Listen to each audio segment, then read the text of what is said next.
Hai Standar, jumpa kembali dalam seri video TAPK. Kali ini kita akan membahas latihan 24B mengenai simulasi sejajar. Pada sesi ini, fokus kita adalah menganalisis penyebab terjadinya selisih antara rekapitulasi penjualan per pelanggan yang dihasilkan oleh software milik PT ABC dengan output yang dihasilkan oleh auditor. Untuk lebih jelasnya, mari kita lihat ke data. Setelah melakukan rekonstruksi dengan menggunakan pivot table, maka hasilnya ada pada kolom H sampai dengan M berikut. Dari sini terlihat secara visual terdapat perbedaan terutama dari barisnya.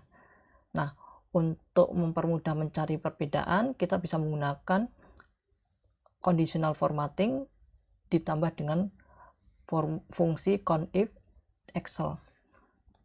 Untuk mudahnya, kita buat dulu ini sebagai tabel pelanggan yang akan kita gunakan sebagai data sumber untuk mengecek apakah nama pelanggan yang ada dari data transaksi ini sesuai atau tidak.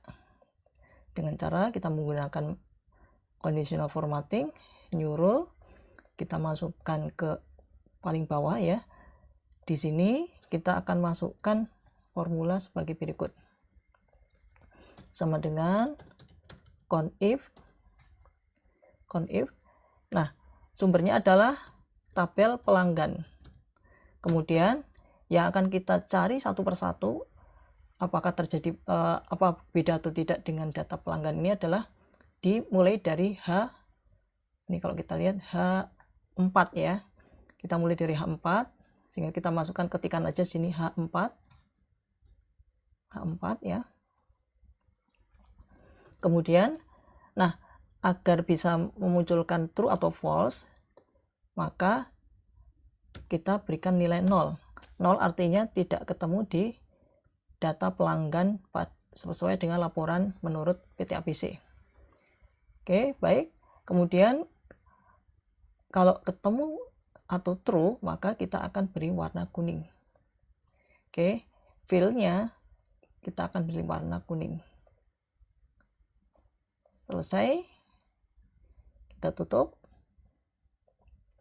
Nah, secara visual bisa terlihat bahwa toko Bunda ada perbedaan dari data pelanggan menurut rekapitulasi. Ternyata di sini memang terlihat ada dua nama, yaitu toko Bunda dalam tanda petik dan toko Bunda. Nah, agar kita bisa melakukan rekonstruksi yang sama hasilnya dengan rekap PT ABC, maka kita rubah dulu ke data penjualannya. Untuk itu kita copy saja dari data asli. Data asli kita copy ya. Nah, dari data kedua ini kita akan ganti ya menggunakan find and replace saja ya. Kemudian kita ganti toko Bunda ya.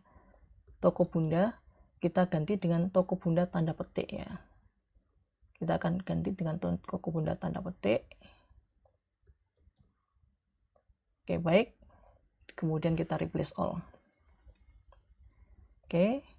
Setelah selesai kita kembali ke laporan yang kita buat tadi. Nah, karena datanya saya ganti ke data penjualan 2, maka di sini kita klik analyze, kemudian change source data, kita pindah ke data penjualan 2. Tinggal diklik sheet-nya saja. Klik sheet-nya saja, otomatis akan berubah. Dia akan memilih tabel baru tersebut. Kemudian kita klik OK.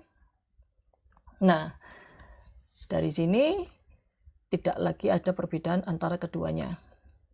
Nah, selanjutnya kita akan cek ya, apakah ada perbedaan antara angka yang ada di tabel PT ABC dengan angka yang ada di pivot table ini.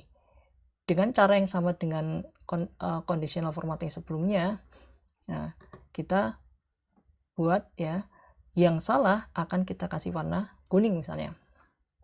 Kita pilih dulu, kemudian kita masukkan conditional formatting, pilih new rule, kemudian kita gunakan paling bawah ya, use a formula to determine. Kemudian kita masukkan ya. Yang akan kita bandingkan adalah misalnya ini. I4 apakah sama dengan B4? Ya. Nah, kalau sama tidak ada masalah ya. Jadi yang kita cari adalah yang tidak sama.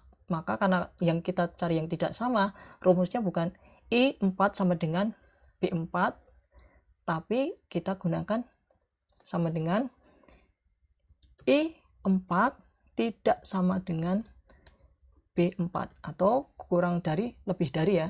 Jadi menggunakan karakter, dua karakter ya. Kurang dari, kemudian lebih dari. Kalau memang betul true, berikutnya kita akan berikan format. Format kita beri warna kuning misalnya ya. Kuningnya yang satunya lagi deh, biar beda. Kemudian kita klik OK. Kita klik OK. Nah, dari sini terdapat beberapa perbedaan ya. Yang pertama dari sisi kolom. Nah, dari sisi kolom ternyata di sini ada perbedaan dari data transaksi ya, antara laporan rekap perusahaan dengan data aslinya ya. CV laris misalnya nih ya, perbedaannya mulai dari jumlah bruto, netonya dan totalnya. Kemudian Pak Dul di sini ya ada selisih ya, di sini ada 1.100.200, di sini 1.100.100. Kemudian yang paling bawah ini ada warung sehat, di data PT APC 90.000, tapi di data yang menurut pivot table adalah 390.000.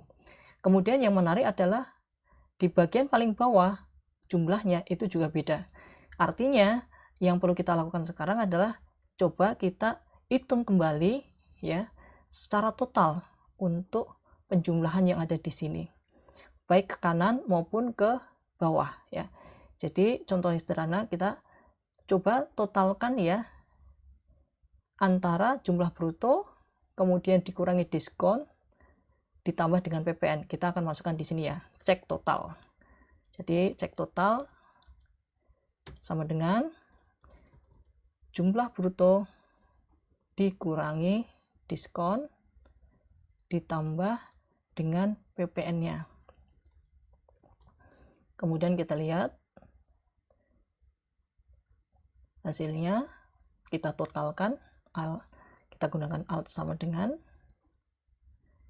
Nah, dari sini terjadi selisih ya, perbedaan. Artinya untuk penjumlahan ya, salah satu penyebab kesalahan ternyata ada kesalahan dalam hal akurasi penghitungan. Di sini kita lihat ya, hasil yang kita rekonstruksi dari jumlah total ternyata memang berbeda. Nah, apabila kita bandingkan dengan data menurut rekap, kita coba. Nah, ini juga menghasilkan data yang berbeda ya. Jadi terlihat memang kalau kita lihat di sini ya, datanya tidak sama ya, terutama dalam hal penjumlahannya, sehingga menghasilkan total yang berbeda.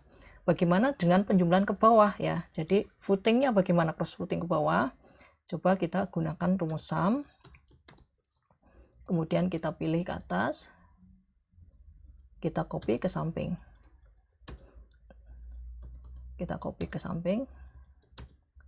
Kemudian kita coba selisihkan dengan data menurut PT APC. Nah, ternyata memang ada perbedaan ya dalam hal penjumlahan bruto ke bawah ya. Kemudian jumlah neto ke bawah, ini juga terdapat selisih. Yang menarik, untuk total tagihan, PPN dan diskon tetap sama. Yang menarik pula kalau kita lihat di sini ya, antara data rekap untuk jumlah diskon, jumlah PPN sama persis ya. Jadi untuk perhitungan jumlah diskon dan jumlah PPN kemungkinan kecil terjadi kesalahan. Berarti kesalahannya ada kemungkinan pada data mulai dari jumlah bruto, kemudian pada saat menjumlah netonya, dan kemudian terakhir pada saat menjumlah total tagihan. Oke, jadi dari analisis sederhana ini kita bisa menghasilkan kesimpulan bahwa perbedaan antara rekapitulasi menurut PT ABC dengan menurut yang dikerjakan oleh auditor, sebagian besar permasalahannya adalah akurasi perhitungan yang bisa dilihat dari bedanya total tagihan dan jumlah neto.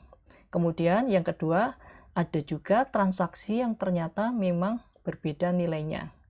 Yang kalau kita lihat di sini adalah CV laris ya, harusnya di sini 522, tapi menurut PT ABC adalah 904. Kemudian Pak Dul itu selisih 100 ya, harusnya 1.100.100, di sini 1.100.200. Nah, kemudian yang warung sehat, ini yang terlihat jelas salah adalah kalau kita lihat di sini jumlah netonya 390.000, tapi di sini hanya 90.000. Jadi memang ada kesalahan input ya, ada kesalahan bukan input ya, kesalahan membuat rekap laporan penjualan per pelanggan. Oke, demikian analisis sederhana yang bisa kita lakukan untuk laporan rekapitulasi penjualan per pelanggan. Sampai jumpa lagi pada sesi berikutnya.